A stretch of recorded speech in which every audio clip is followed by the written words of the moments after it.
I slid the ring onto my finger again, and it felt like wrapping myself in lies.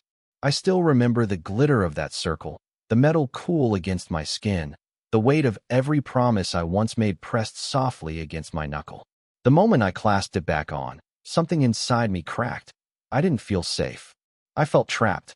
I'm telling you this now because I can't keep holding the secret in. I have to confess. Even though I restored the symbol of faith, I'd already crossed a line I can't uncross. I met her a week before. She wasn't someone I expected to notice. Slender in a silhouette of moonlight, her laugh soft as silk, her eyes edged with something dangerous. She spoke in half smiles and sideways glances. Her presence was like a question I didn't know I was waiting to ask. I still see how light struck her collarbone, how the skin shone in warm amber, how her pulse fluttered when she tucked hair behind her ear. I wanted to trace those lines with my fingers, to map her in memory. She pulled me into a conversation about art, about desire, about the places inside ourselves that ache to be seen. Back home, I stared at the ring on my finger. I remembered the vows. I loved my spouse, in many senses, deeply.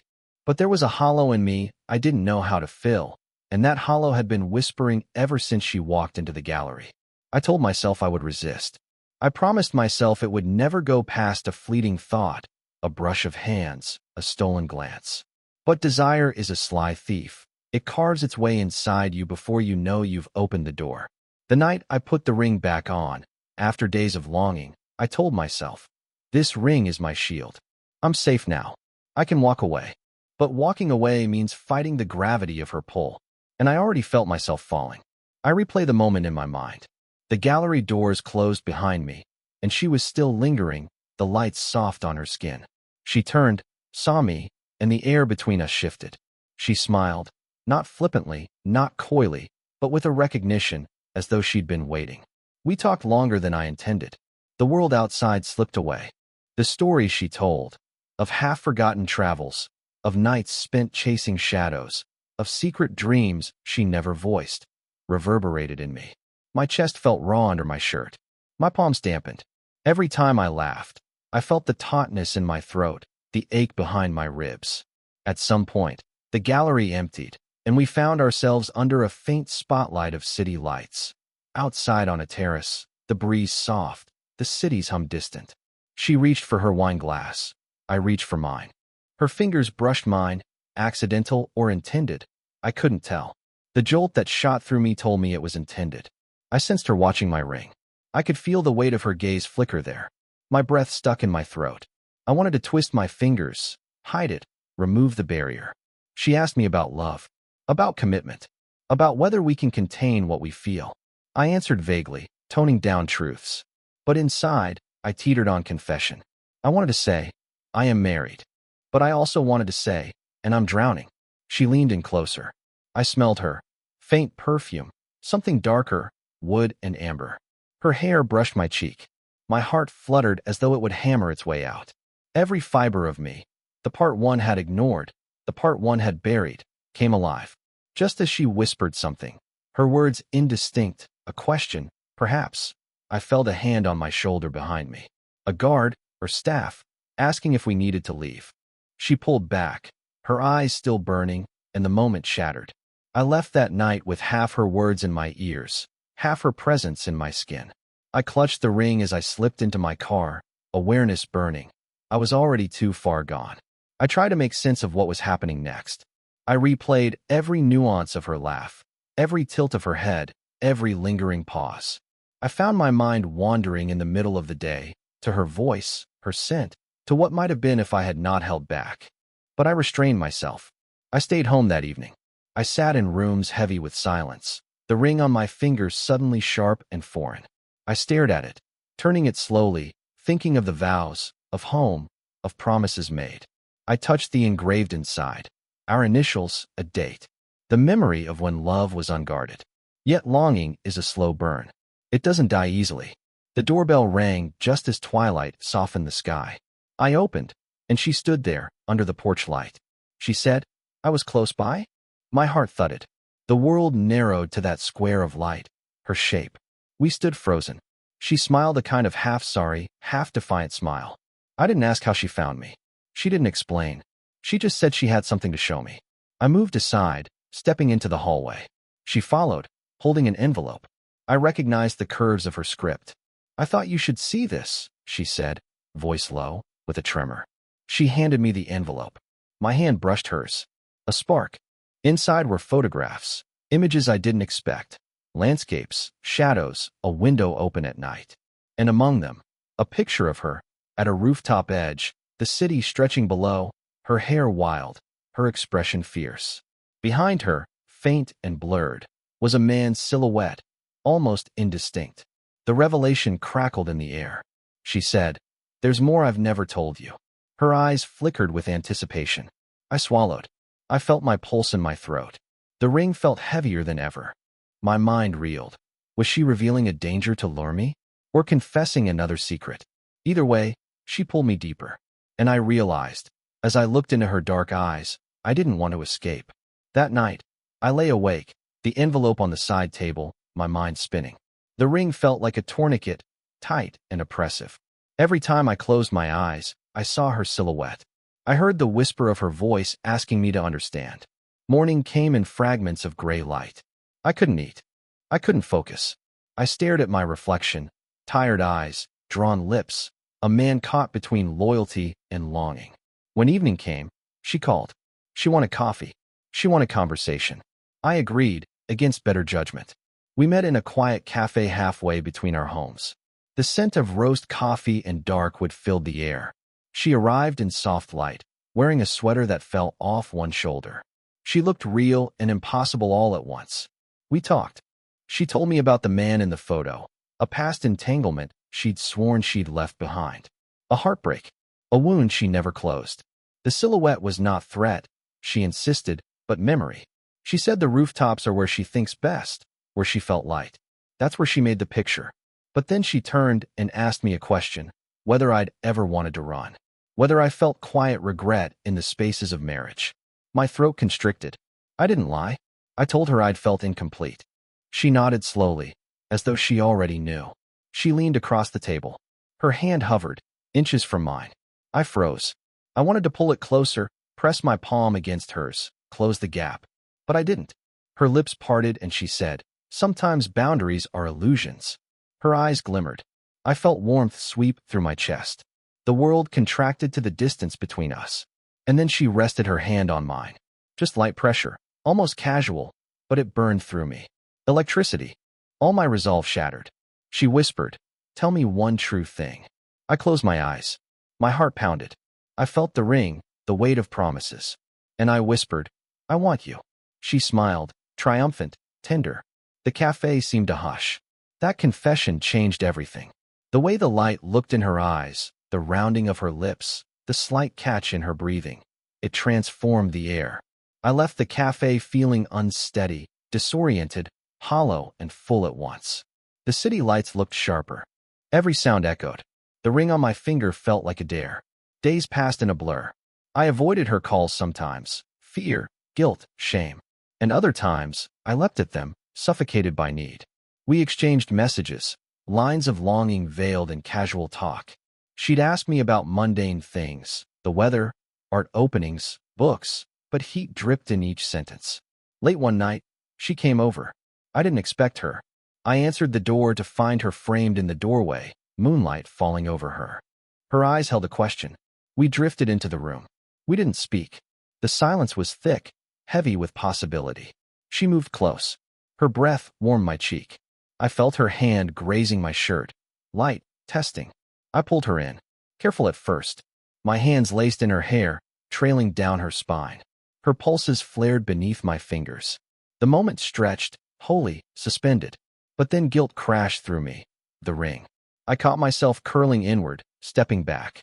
She looked at me, eyes wide, understanding and something else, yearning. She whispered, "Leave it off." Time halted. My breath trembled. The ring felt mutable in my mind. Could I? Should I? My fingers hovered over it. I thought of my spouse, of promises, of history, of love complicated. I thought about consequences, heartbreak, guilt. My heart hammered. And then, trembling, I slipped the ring off. I looked at it in my palm, the metal cold, the initials etched inside. Then I pressed it against my heart, as though offering a sacrifice. She watched me, her eyes luminous. I looked back, bare-handed, vulnerable. She moved closer, and in that moment, every boundary dissolved. Her lips found mine. Heat, hesitation, a rush of awareness. I let the world slip. I closed my eyes and leaned in, into a kiss that was both reclamation and surrender. But just as we melted towards something beyond words, there was a sudden knock. Our heads snapped up. I grabbed her hand. The ring lay forgotten on the side table. The knock made us flinch. I opened the door. A delivery or a neighbor? The silhouette blocked the light. A package. Nothing more. A false alarm. I closed it, heart slamming. But inside, the tension hovered thick. I turned to her. She stood still, pulse visible at her throat. We didn't speak. We just looked at each other, breath ragged. The ring, still cold, lay between us on the table. I wanted to take it, to crush it, to bury it, to reclaim it. So many impulses. Instead, I reached for her, pulling her close. Our bodies pressed, skin against skin. I felt her heart in her chest, pressed against mine. I tasted her lips. The world disappeared. But even as the moment ignited, guilt flickered behind my eyes. I hesitated in the motion, a beat too long. Her lips found mine again, demanding, gentle. My hands slid along her curves, mapping, memorizing. I felt torn. Pleasure, guilt, shame, desire. The ring had become a ghost, haunting the party between us. We drifted through shadows, bodies tangled, breath shallow. I felt the tremor in her muscles, the catching of breath, the stuttered sighs. I wanted to dissolve into her, let go of everything. And yet, I felt boundaries pressing in, moral, emotional. Thoughts of what comes after, of ruin, of heartbreak. But those thoughts receded in the pull of her desire. At some point, she whispered my name. It echoed in the room. I realized words would betray the moment. We let our bodies speak. When we finally slipped apart, bodies trembling, I sat by the window, watching the city breathe. She leaned her head on my shoulder. We were quiet. She said, "We're past the point of no return." I closed my eyes. She was right. The days after felt like limbo. I existed on the edge of two worlds. At home, I went through rituals, breakfast, work, small talk, but my mind was elsewhere. In the evenings, I returned to shadows and memories. She and I continued meeting in secret, in dim-lit rooms, under the moon's hush, in whispered corners. Each meeting stoked a fire, soft, hungry, electric. Each departure was an ache. But then came the twist. She told me she had a girlfriend, someone she loved, deeply, but with whom things had become brittle. She loved me, or something in me. She'd been torn apart, torn open. She confessed that she'd often fantasized about us, not just stolen nights, but a life she didn't have the courage to pursue. That confession fractured me. The sense of betrayal sank deep, but oddly, I felt closer to her. She was not a perfect villain. She was wounded, messy, bleeding. She held love in multiple places, and the fact that she was human made the pull harder. She asked me one night, "Would you cross a line if it meant living truthfully?" My heart thundered in my chest. I wanted to say yes. I wanted to say I'd give up everything. But my mind screamed of consequences, of devastation. I hesitated. She moved closer. She cupped my cheek. Her eyes pinned me. She whispered, "I can't let you go." I felt tears behind my eyes. I realized I was already gone, from our marriage, from innocence, from sameness. I leaned in and kissed her, no boundaries now. The ring lay forgotten for days. But the boundary I could no longer deny was the one between fantasy and reality. One morning, I found the ring missing. It wasn't on my bedside. Panic struck. I searched everywhere. It was gone. My heart dropped. Did she take it? Did I drop it? Was it a symbolic erasure I already wanted? When she arrived that night, she was silent. I showed her my empty hand. She watched me, expression unreadable. She said softly, "You chose me. You dropped it." I looked up, breath failing. I wanted to run, to reclaim, to apologize, to confess. Instead, I just nodded. She entered. The door closed behind her. When I slipped through the door that final evening, I felt the weight of absence. My hand devoid of the ring felt hollow, exposed. I wandered the rooms, half hoping it had found its way back. But it was gone. She joined me in the living room. The light was dim, quiet. We faced each other. I tasted salt on my lips. Tears, regret, longing, all mingled. She stepped forward. I didn't retreat. She pressed her hand to my cheek. Her eyes glistened. "I've wanted you," she whispered. "Every part of me that's allowed to want." I closed my eyes, heart a drum, body a wire. I leaned in. Our mouths met, not rushed, but urgent. I felt her breath, her pulse, the press of her body. I felt the past unravel. We moved slowly through the room, together, as though dancing a memory. Every touch awakened something deep. I let my guard drop. I thought of the ring, of promises, of home, of a life I once believed in. I thought of how that symbol cannot contain what we become when we step beyond fear. We fell onto the bed. We melted into each other. The world shattered. All that mattered was now. The warmth, the weight, the hush. My hands found her curves. Her hands traced my skin. Waves of release, of tears and laughter, of confession and forgiveness, of desire and eternity. When dawn came, we lay tangled, bruised, incandescent.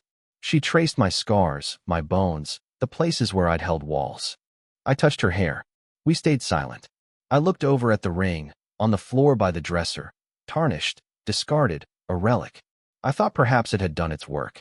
Perhaps it had protected me long enough, and then shattered when truth demanded its place. I picked it up, turning it in my fingers. I thought of where I came from, where I was headed. I pressed it to my chest, then placed it back on the dresser, beside her photo. This time, not as a vow, but as a memory. I looked back at her. I whispered, "I choose this. I choose us." She smiled, tears in her eyes, and cupped my face. We kissed. We didn't pretend that nothing would be broken. We only held each other, bracing for what would come next.